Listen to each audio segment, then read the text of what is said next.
Hey everybody, it's your girl Charlotte Van Horn, Black Expats in Panama, and I'm coming to you today because I want to give you my final assessment of my experience on the Ubersoca Cruise that left out of Puerto Rico on April 9th and returned on April 14th. Okay.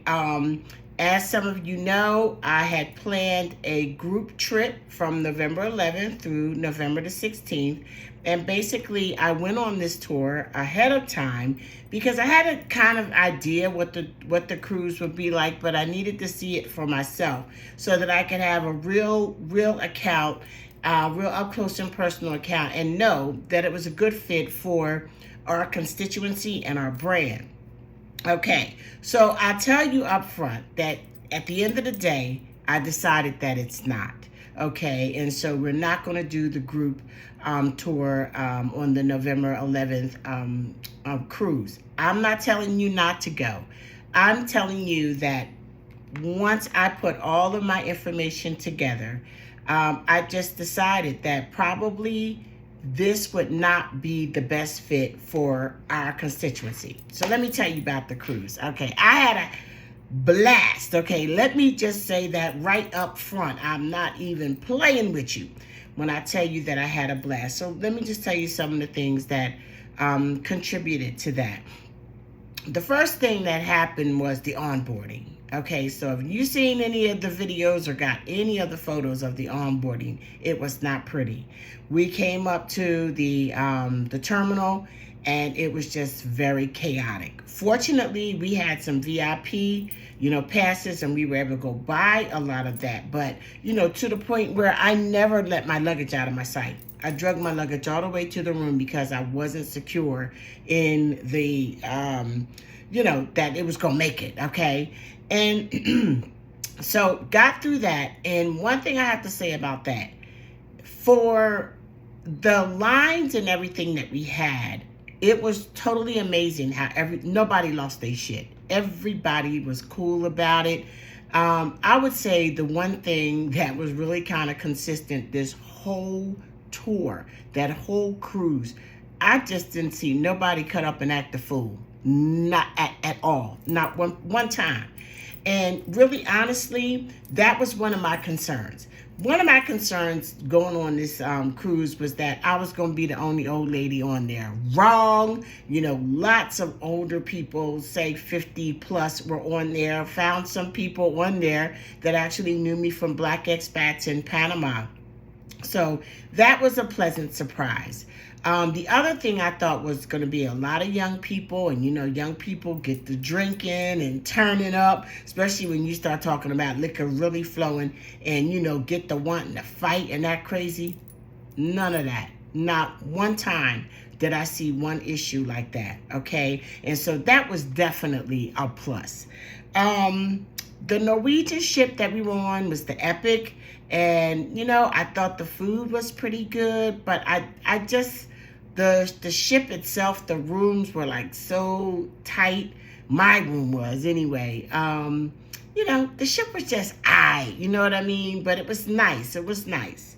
Like the good nature. The other thing I liked was the way that the cruise is set up. It is like high level party in, okay? You need to expect. You're going on this cruise to party, and they deliver. Understand, they do deliver the party.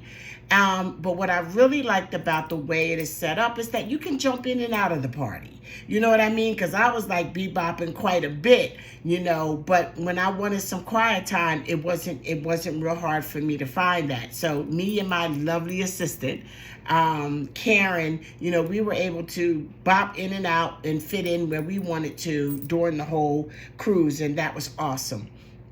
Another thing they did was themes. They did themes. On this one, they did a Bridgerton theme. They did a pajama theme. They did a nerd theme, and one other theme, and I can't remember, but they were awesome. The people on board really got into it. I mean, they really came with their A games, with their costumes and everything. And you know something else? The Bridgerton night was beautiful. The Bridgerton night was amazing. I mean, the costumes, just the vibe and everything. They had this one thing doing, because they had a comedy night that night as well. So what they did was they did like a little mock wedding where somebody like, you know, Queen Charlotte was allowing these people to get married, you know, just a little cute thing. But one thing they did, they had these white dancers come, you know, do these like formal, you know, Bridgerton-like dance and everything. And it was cute. But I was totally expecting the urban answer to that to come on next, and it never did. So I thought that was a little bit of a miss. But the music was good. You know, that night the DJ was hilarious. I mean, the sounds, the speakers that they had on the ship was amazing. And I heard somebody complain that some of the pools were shut down. And apparently some of the pools were shut down to house some of, I guess, the units or generators or speakers themselves that, you know, that this crew came with. And when we did a carnival, I mean, Ubersoca Carnival in St. Lucia, baby, those trucks had on John Deere generators. The speakers were just amazing, and it was never like the speaker was dying or like the speaker was handling that shit. You understand? It was loud, but it was really nice. So they had some really sophisticated equipment. They had the entire ship wrapped with Ubersoca, signage. And that was really nice, you know, very, very nicely done. Everything was really kind of high tech, very sophisticated. I was very, very impressed with that. I felt like, you know, personally, I would have liked to see leadership a little bit more, you know, a little video or something. Maybe I missed it, but, you know, I just feel like when you have that many people together that, you know, no matter how busy you are, and they had an amazing DJ, and I'm really not good with all of the, you know, the Soca celebrity names and stuff like that, but you know him, and he was funny, and he was entertaining. He was just awesome, and he would say hello. So when I say that, you might know who he was. But he was amazing. I really liked him, but I would have really liked to see, you know, the leadership a little bit during the cruise. Let me see. The friends, we made so many friends on this cruise, and it was just like, you know, people would just, you know, start talking, and it was like young men, young women, everybody. We always make friends no matter where we go, and you always make, you know, you make your little cruise buddies and stuff. But it really, and Karen and I had to agree that we really felt like, you know, the people were so friendly on this cruise. And what made it so nice was that it was just all kind of people, everybody just getting along. And I think the one thing that was, you know, really bringing us together was the music. I think something that was a little bit of a miss, and, you know, could be just me, and y'all Soca lovers, please don't get mad at me, because I know y'all are serious about your stuff, and I'm good with it. I really am, and I get it. But I would have liked to have some kind of a little bit of a culture awareness as far as, you know, exactly what were we doing, you know, what did all the outfits represent, or the lack thereof of outfits, you know, what does that represent, you know, how did that come about, you know, maybe just a little something, and not just assume that everybody that is on the cruise is an experienced Soca, you know, fan or cruiser, okay? Because some of the people, and we talked to a lot of people, the people that had never been on the cruise, most of them said they wouldn't come again. But the others that had been on several cruises was like, I'm coming back, even though they admitted that the Puerto Rico onboarding and leaving from that port was totally different than leaving from Miami. And I'll just say, all of the cruises leaving in November are leaving from Miami. I know the first two in November. There's an Afro Beats November cruise that they're doing, which I kind of wish I had seen that earlier. But that one there is going to leave towards the end, and it's leaving towards the end of November, and I can't say for sure that's leaving out of Miami. But I do know that the next two in November are leaving out of Miami, so you can expect a much smoother thing. Listen, moving 4,000 people around at one time, it just can't be easy.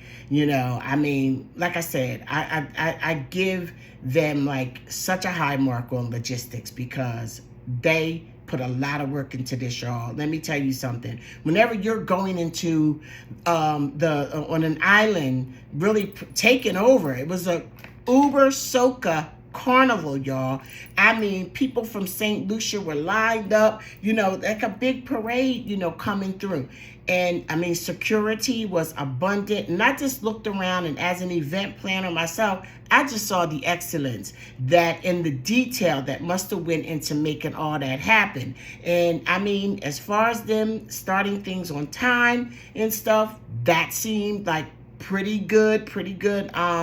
In order to, it was just a lot, and you knew it was a lot. Okay, so the logistics was awesome. One of the things that I really enjoyed, y'all, was that everything I heard coming through the speakers, I liked it. The lately, over the last several years, when I go on cruises, I don't even check for the entertainment because it's never about or for me, like ever. Okay, and so yeah, but here, the entertainment was great. I went to one show. I went to the comedy show the night of the Bridgerton.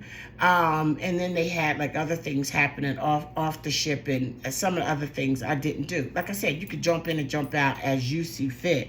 But I loved the music was just for us. I loved the energy that the music brought.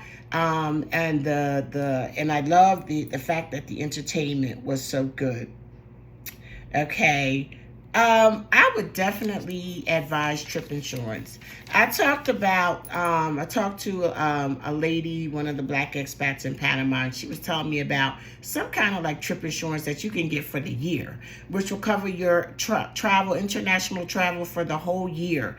And she had a situation where, she was here in Panama. Her daughter got very sick, had to have like emergency surgeries and everything like that. And I want to say her insurance policy paid her back 29 grand. So, definitely want to check into these insurance policies for international travel. Okay, so saying that about the insurance policy, there was an incident. Not on the ship, wasn't Ubersoca or anything like that, but something happened during a ferry transport, okay, on one of the excursions. And make a long story short, a young man ended up losing a portion of his leg, okay? And I cannot give you the details on that because I didn't want to see something I couldn't unsee. I know that when I found out it had happened, it kind of put a little bit of a damper on me. And as far as my vacation, we had to leave him in St. Martin, I'm sure. So that was kind of like not a good thing. And I thought about that trip insurance. He probably could have really used that. So pray for that young man and his family, because the other thing that I have to say, and like I said, maybe I missed it, the management did mention that there had been an accident at dock that day, but I never heard a follow-up. I didn't. And then the message was, if you need our help, we're here. But I didn't hear no email to contact or no phone number to contact. And so I'm like, well, who are we supposed to contact? Because I felt bad for the people that witnessed that. And I thank God that I didn't. That particular day, we decided, like I said, you can hop in and hop out. They were doing a raft up that day in St. Martin, and I knew that just wasn't going to be my scene. I just knew that, okay? And so we went the other way, and we came back a lot earlier. So, we could have actually been on that ferry and witnessed that. And I just really would not have wanted to do that. So that kind of put a little bit of a damper on there, but it's a happy space. I watched as some of the workers, when we got on, I was like, oh my God, them workers was like, wait a minute, who are these people? Because everybody just came on like partay. When you got on the boat, it was on and popping. Do you understand? And you could tell that some of the staff, they were a little, put off by it, right? Shoot. By the time the next day came, they were serving like this. Everybody had a little pep in their step. So it was a very, very happy, festive cruise. Just the best cruise. It was unlike any other cruise that I'd ever been on. Okay, let me try to wrap this up. Okay, we interviewed many members. I would have loved to know the culture, a little bit more about the culture and what we were looking for and what we were seeing. And I always say, when you got a mic in your hand, say something. So I felt like for, Ubersoca to have the attention of probably 4,000, I guess about 4,000 mainly Black guests, that I would have like to said something, like say something while you have that attention. Say something that is going to be, meaningful and will resonate. You know what I'm saying? And it could just be me. And perhaps, the Soca crowd is like, girl, look, we ain't trying to do all that. We just here to have fun. And have fun they did. I think that ultimately there was one time that I didn't feel safe. Just one time. And that was when somebody was promoting a song that they wrote or whatever, and they came through the dining facility with a group of people, and next thing you know, it was just a bunch of people and, hype on the song, and people were standing on the chairs in the dining facility, and it was just like over the top for me. And I felt like, that particular day was Carnival. And so everybody had a lot of body out. And I just thought it was too much body out and to be in the dining facility. And I just found that as a Norwegian miss, So again, don't shoot me just for feeling the way that I felt about that. The 6 days or whatever that we were there, that was the only time I really felt that way. I didn't really, something about that seemed out of control, and I didn't necessarily feel safe. Ultimately, I think, and I reported during the time that I was on the cruise, I was saying, listen, for all my little, super conservative followers and them tight ass ones, this is probably not the cruise for you. So don't, go raining on nobody else's parade, or just know that if you go, you might want to look away from some stuff, because the cruise was highly charged sexually. Okay, highly charged sexually.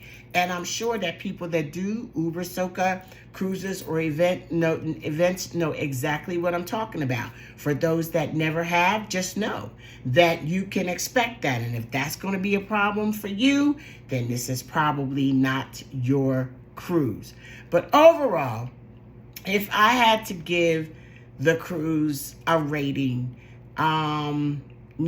based on a score of 1 to 10, I don't like lines. And even with the lines, I was able to get around that. I was able to just decide I didn't want to do something bad enough to wait in that line, and there were alternatives. But, moving 4,000 or how many people around is a hard thing. But honestly, I would give it a 7. And I would say that if you do your research and you know what to expect when you get there, and you have a Carnival, background and some experience with that and everything. But I loved it because people was telling us what we needed to be doing and, what we needed to wear. And people were just very helpful if you did ask a question. But just know that before you go, it's going to be a lot of fun, but it's probably going to be different than anything you've ever experienced. So I really felt like ultimately a majority of our constituency probably wouldn't be able to embrace it the way that Karen and I did, because I felt like, we really did, for the most, had a very good time. And I'm very, very grateful and glad that I got to go. So that's just my 2 cents, and you can look at other things online. Ubersoca, one thing that attracted me to them is that this is not their first rodeo. And it was very clear to me, for the most part, that they definitely know what they're doing, so I don't think that you need to feel concerned whatsoever, to cruise with them, but just know that it's going to be the party of your life, baby. So with that said, I want to wish everybody that's going on those November cruises an amazing time, and just enjoy yourself. It was very freeing. I thought another thing that was really stood out to me was just like the self-love. When you see, women who by, media standards, media standards would have them as, not thong or bikini ready baby. There was none of that. Everybody was embracing their body, and everybody was just happy and free with that. And I thought that was a good thing. So overall, it was very positive. And I don't know, did I give it a rating, y'all? I think I did. I think I said I would give it at least a 7. Okay, I think, I think I would give it at least a 7. And I hope you guys can go and enjoy the Ubersoca Cruise. And listen, how can I forget? Baby, let me tell you something. Baby, when I was out to the beach, because we go to East May every month with our tour groups, it was Soca the entire time on the beach. Soca has a brand new fan in me. I loved it. I wasn't even familiar with the music, y'all, and I thought it was going to be like reggae. And reggae to me just gets kind of like, it's monotone, get a little bit monotone for me, and it's almost like the same beat or something.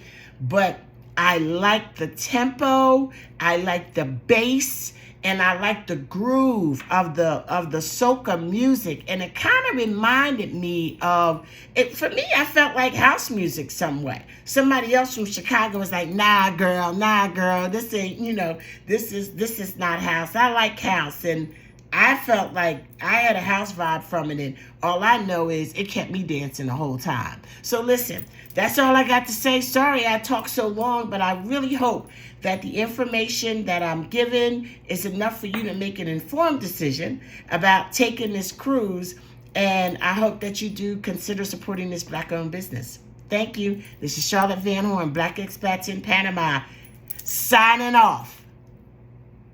Guess what? I love you, I love you, I love you. And there's just nothing you can do about it. Ciao.